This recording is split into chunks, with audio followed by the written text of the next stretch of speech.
L'égalité n'est pas encore gagnée, c'est aussi le constat que l'on peut faire en surfant sur le net, car la discrimination des femmes se fait aussi sur la toile. C'est la conclusion d'une étude que vous avez menée.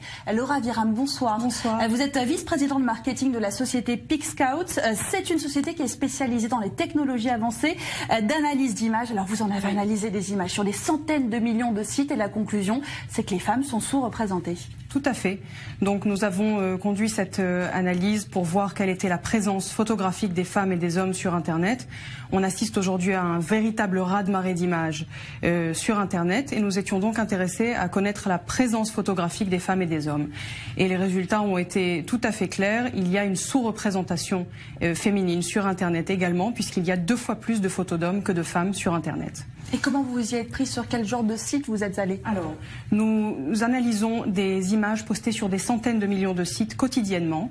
Il s'agit de sites d'actualité, de réseaux sociaux, de blogs essentiellement. Donc vraiment des sites où les informations se renouvellent au quotidien. Et c'est là qu'on a pu observer ce type de résultats. Et vous n'avez pas été surprise par ces résultats parce que finalement ça reflète, la toile reflète la réalité du monde? Complètement. Donc si on y réfléchit, ce qu'on discute sur Internet, c'est la même chose que ce qui se passe dans la réalité. Ce sont des sujets qui ont à voir avec l'actualité, donc notamment la politique, le monde des affaires, et dans ces domaines, il y a une sous-représentation féminine. Et donc elle se reflète directement sur Internet, au niveau des images, et c'est ce qu'on a constaté. Donc il y a une corrélation entre ce qui se passe dans la réalité et sur Internet. Alors il y a le constat, mais il y a aussi peut-être ce qu'on peut faire, puisque c'est ça aussi la journée de la femme. Comment lutter contre les discriminations? Vous avez des pistes? Écoutez, sur le plan personnel, je pense que chacun peut et doit combattre la discrimination. Et à mon avis, principalement, ça passe par l'éducation. Je pense que l'éducation, c'est la base du changement. Il faut combattre très tôt les stéréotypes afin de pouvoir les éradiquer. Et je pense sincèrement que les comportements attendus et les encouragements qu'on donne aux filles et aux garçons doivent être les mêmes. Donc voilà, ça c'est sur le plan personnel. Alors, il y a le plan personnel et puis cette étude à laquelle vous avez donné une autre dimension. Vous vous êtes intéressé à la campagne présidentielle française, notamment sur la représentation photographique. Et là, il y a de quoi sourire car il y a une certaine parité.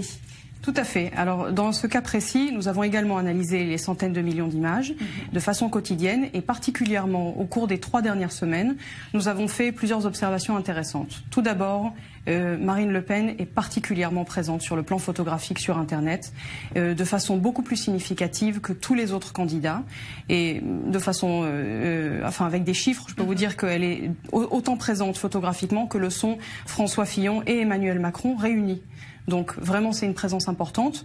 On a aussi constaté qu'il y avait beaucoup de réactions positives à l'égard de Marine Le Pen. Donc les gens relayent ces images et font des commentaires positifs à son égard.